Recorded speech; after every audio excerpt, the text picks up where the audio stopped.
کہ موت سے ڈرنا، موت سے بھاگنا یہ بیکار ہے، کہ موت کا اٹل وقت ہے جب اس نے آنا ہوتا ہے کہ تو کوئی تدبیر موت کو نہیں روک سکتی، موت کے سامنے کوئی بند نہیں باندھا جا سکتا۔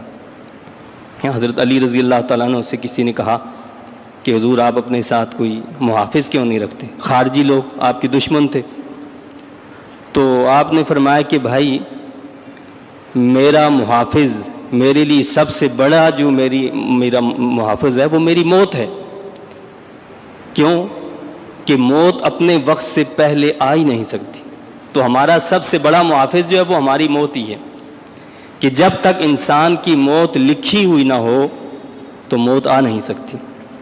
اور حضرت سیدنا خالد بن ولید رضی اللہ تعالیٰ عنہ، مسلمانوں کے ایک بہت بڑے نامور سپاہ سالار، جن کو سیف اللہ کا لقب دیا گیا کہ اللہ کی تلوار، تو شام میں ان کی قبر مبارک بھی ہے۔ سنا اس قبر پر آپ کا ایک قول لکھا ہوا ہے کہ اگر کوئی یہ سمجھتا ہے کہ میدان میں جانے سے، جنگ میں جانے سے کسی کی موت واقع ہو جاتی ہے تو اسے اس سے سبق حاصل کرنا چاہیے کہ خالد بن ولید زندگی بھر میدان جنگ میں رہا، اور خالد بن ولید کے جسم کا کوئی حصہ ایسا نہیں کہ جہاں کوئی تیر نہ لگا ہو، جہاں کوئی زخم نہ لگا ہو، لیکن خالد بن ولید کو موت میدان جنگ میں نہیں آئی، جب موت آئی تو گھر کے بستر پر موت آئی۔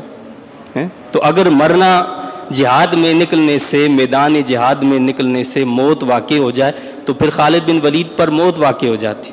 تو فرمایا کہ موت جو ہے وہ اپنے وقت سے پہلے کبھی نہیں آیا کرتی۔ اللہ نے یہی بات سمجھائی ہے کہ یہ جو موت کا ڈر ہے، موت کا ڈر اور دنیا کی محبت، اسی کو اس امت کا سب سے بڑا روگ قرار دیا گیا کہ موت کا ڈر اور حب دنیا کی محبت ہے۔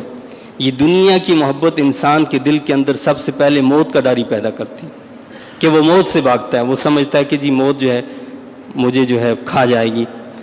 تو فرمایا کہ وہ لوگ جو موت کے ڈر سے اس بستی سے نکلے تھے تو اللہ نے فرمایا کہ مر جاؤ، وہ سارے کے سارے مر گئے، جس چیز سے بھاگے تھے وہی ان پر اللہ نے طاری فرماتی۔ اللہ نے ان کو بتایا، آگاہ کرنا یہ تھا کہ موت سے بھاگنا بیکار ہے، یہ فضول سی بات ہے۔ اور علماء اس لیے یہ بھی کہتے ہیں کہ اگر کہیں پر کوئی ایسی وبا پھیل جائے کہ جو متعدی ہو تو لوگوں کو اس شہر کو چھوڑ کر بھاگنا نہیں چاہیے، یہ منع ہے۔ وہ اسی سے یہ مسئلہ مستنبط کرتے ہیں، اس سے اخذ کرتے ہیں۔ اور اسی طرح یہ بھی حکم ہے کہ اس علاقے میں دوسرے لوگ بھی نہ آئیں۔